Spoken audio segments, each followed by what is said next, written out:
আসসালামু আলাইকুম ভিউয়ার্স, আশা করি সকলেই ভালো আছেন। সবাইকে সন্ধ্যার শুভেচ্ছা জানিয়ে আজকের ভিডিও শুরু করছি। আসার ইচ্ছে ছিল না, বাট এলাকার লোকজনরা বলছে যে এটা নিয়ে একটি ব্লগ ভিডিও তৈরি করার জন্য। সো আমি এই মুহূর্তে আনন্দ মেলায় আ উপস্থাপন হয়েছি। সো দেখতে পাচ্ছেন যে অনেক লোকজন কিন্তু সমাগম হয়েছে এবং ছোট ভাই বেরাদররা কিন্তু এখানে অবস্থান করছে এবং আমাকে দেখে কিন্তু চমকে গিয়েছিল। বাট আমার কিন্তু আসার ইচ্ছে ছিল না। অনেক মানুষের রিকোয়েস্টের পরই মূলত আমি এখানে এসেছি। আজকে আমরা মেলাটা ঘুরে দেখব এবং অনেকদিন যাবৎ একটু রিল্যাক্স হওয়ার জন্য একটু চেষ্টা করছিলাম। বাট আজকে সন্ধ্যায় বেরিয়েছি এবং মেলাটাকে দেখার জন্য মূলত এসেছি। আশা করি ভিডিওটি শেষ পর্যন্ত দেখবেন। আশা করি আপনাদেরও ভালো লাগবে।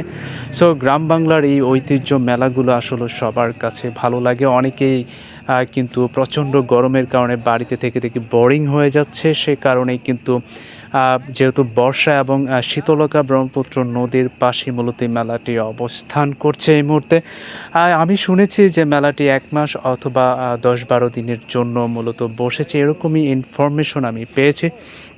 সো মেলাতে কিন্তু অনেক কিছু উঠেছে, ছেলে-মেয়ে, বয়স্ক লোকজনরাও কিন্তু এখানে উপস্থাপন হয়েছে। আমি কিন্তু প্রায় সন্ধ্যা যখন ঘনিয়ে এসেছিল, ঠিক তখনই কিন্তু মেলাতে অবস্থান করেছি। তখন কিন্তু মোটামুটি লোকজনের একটা সমাগম ছিল। বাট যখন সন্ধ্যা মোটামুটি পেরিয়ে গেছিল, তখন কিন্তু অনেক লোকজন কিন্তু এখানে জমে গেছিল। বাট একটা কথা বলতে ভুলেই গেছি যে যেহেতু এলাকার লোকজনরা, আশেপাশের যারা সাংসারিক কাজকর্মে ব্যস্ত থাকে যেসব নারীরা, তারা কিন্তু বাসায় থেকে বোরিং হয়ে গেছিলো এবং বর্ষায় কিন্তু নদীরটা পানি কিন্তু প্রচণ্ড পরিমাণে হয়েছিল এবং সেই সাথে বাতাসের যে পরিবেশটা সেটা কিন্তু একদম চমৎকার হয়েছিল। যার কারণে কিন্তু লোকজনরা কিন্তু মূলত মেলাতে এসেছে একটু আনন্দ করার জন্য, ঘোরার জন্য এবং যার প্রয়োজন মতো জিনিসপত্র কেনার জন্য। আমরা এই মুহূর্তে কিন্তু দেখতে পাচ্ছি যে বাচ্চাদের খেলনাসমূহ কিন্তু এখানে আছে।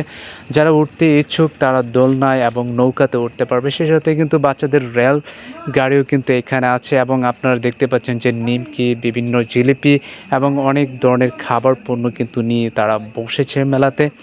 তো দেখতে পাচ্ছেন অনেক ছোট ভাইয়ের সাথে দেখা, অনেকে উদযাপন করছে। তারা কিন্তু অনেক আনন্দ এবং দেখতে পাচ্ছেন সন্ধ্যার যে ভিউজটা সেটা আপনাদেরকে তুলে ধরার চেষ্টা করছি এবং সন্ধ্যার যে প্রাকৃতিক ন্যাচারাল পরিবেশ, আকাশটা কত সুন্দর নীল, সেই বর্ণটাকে আপনাদেরকে দেখানোর চেষ্টা করছি এবং আমাকে কিন্তু অনেকে সাপোর্ট দিচ্ছে এবং বলছে যে ভাইয়া ভিডিওটার জন্য ভালো। সো আমি কিন্তু চেষ্টা করেছি আপনাদের মাঝে মেলার যে উদযাপন, যে আনন্দ আমেজ, গ্রামের মানুষের যে উদযাপন সেটা তুলে ধরার চেষ্টা করেছি। অবশ্যই আমার এই ফেসবুক পেজ গ্রাম বাংলার বৈচিত্র্য পেজটিকে ফলো করে দেবেন এবং আমার একটি ইউটিউব চ্যানেল আছে আরিয়ান9 ব্লগস। সো আমি কিন্তু ইউটিউব চ্যানেলে এবং ফেসবুক পেজে মূলত এই ভিডিওগুলো আপলোড করে থাকি। সো ভিডিওগুলো যদি ভালো লাগে অবশ্যই শেয়ার করে আমাকে একটু সাপোর্ট করবেন।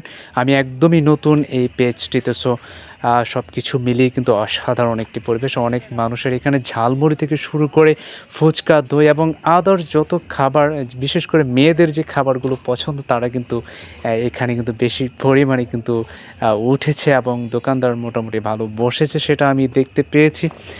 সন্ধ্যার সময় তো এজন্য মানুষের মোটামুটি একটা ভিড় কিন্তু ছিল। এটা হচ্ছে আমাদের ঝালমুড়ি দাদা। সো ওনার মুড়িটা কিন্তু বেস্ট ফেভারিট, আমার কাছে খুব পছন্দ এবং ভালো লাগে। সো আমি কিন্তু আবারও মেলার দিকে যাচ্ছি এবং আমার কিন্তু একটু লজ্জা লাগছে যে ক্যামেরাগুলো এদিক ওদিক ঘোরাচ্ছি।